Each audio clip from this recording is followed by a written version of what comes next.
你有没有试过？明明心里一直催着自己，快一点，不能再拖了，可是身体却一点也不想配合。想打扫屋子，却迟迟没有开始。想打开书本学习，却连把书拿起来都难。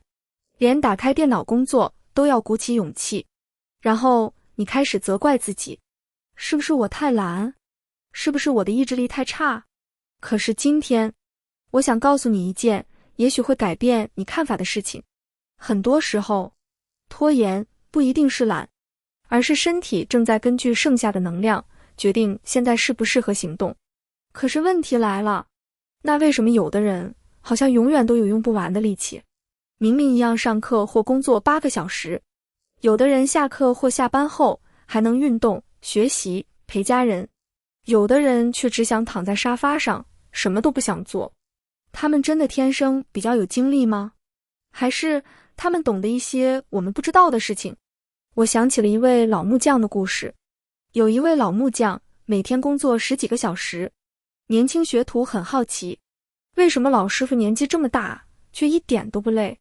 直到有一天，他偷偷观察老师傅，发现老师傅每工作1个小时就停下来喝口水，活动身体，看一看远方。学徒觉得很浪费时间，于是自己连续工作4个小时，一刻也不停。结果下午，学徒已经累得抬不起手，老师傅却依然精神很好。老木匠笑着说，不是我比你有力气，而是我不会一次把所有力气都用完。那一天，学徒终于明白，真正厉害的人，不是拥有更多能量，而是不会把能量浪费掉。他们知道什么时候该专注，什么时候该休息，什么时候该拒绝，什么时候该停下来喘口气。老师傅保护的是体力，可是现实生活里，真正耗尽我们的，很多时候并不是工作本身，而是那些一直没有停止的内心活动。我想起了另一个故事，有一个人，我们姑且叫他阿杰。小时候，不论画画、拼乐高还是做手工，都可以玩上一整天。可是长大以后，他却越来越容易累，很多事情总想明天再做。慢慢的，他开始相信我就是一个没有行动力的人。直到有一天，他的手机充满电后很快就没电了。送到维修店，老板检查后笑着说，手机没有坏，只是后台一直开着很多程式，所以特别耗电。有些程式你根本没在用，他们还是一直在偷偷耗电。阿杰愣了一下，回家的路上，他一直想着这句话。忽然，他脑中闪过一个念头，人会不会也是这样？有时候，明明什么都没做，却已经觉得很累。后来，他开始观察自己，睡得好的那一天，很多繁杂的事很快就做完了。睡不好的一天，连洗个碗都觉得麻烦。和别人吵架以后，身体明明没有做什么，却觉得特别疲惫。别人一句无心的话，他却反复想着，一整天都忘不了。他终于明白，真正耗尽我们的，往往不是事情本身，还有那些一直没有停止的内心对话。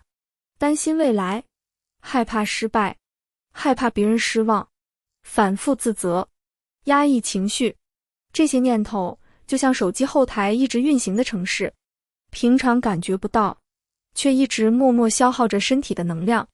当能量越来越少，身体就会自动进入省电模式，因为身体知道，如果继续这样消耗下去，你很快就会彻底撑不住。于是，开始不想行动，开始一直往后拖。阿杰终于明白，我们的身体并不只是根据计划行动，很多时候它也会根据剩下多少能量，决定现在适不适合行动。它不是故意和你作对，更不是想让你失败，它只是用自己的方式保护最后一点力量。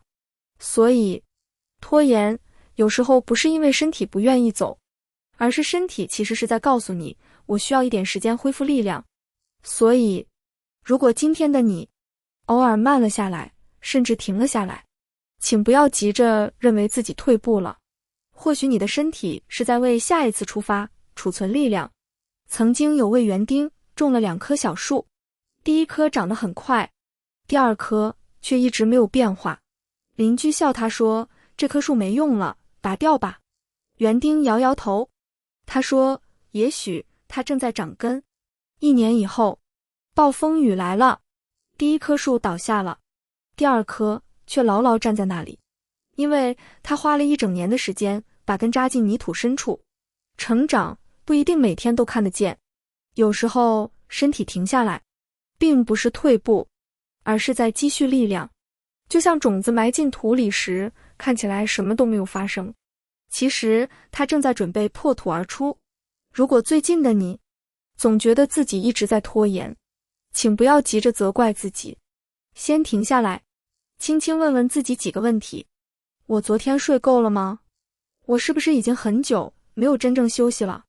我是不是一直压抑自己的情绪？我是不是承担了太多责任？我是不是一直要求自己必须做到完美？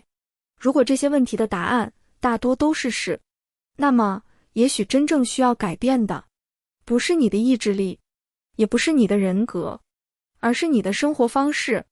有时候身体不是不愿意努力，只是已经没有力气继续透支了。所以从今天开始，试着先做一些很小的改变。今天早点睡，好好吃一顿饭，到外面走10分钟，把手机放下，让自己好好喘口气。不要小看这些小小的改变，因为恢复能量往往就是从这些看似不起眼的事情开始。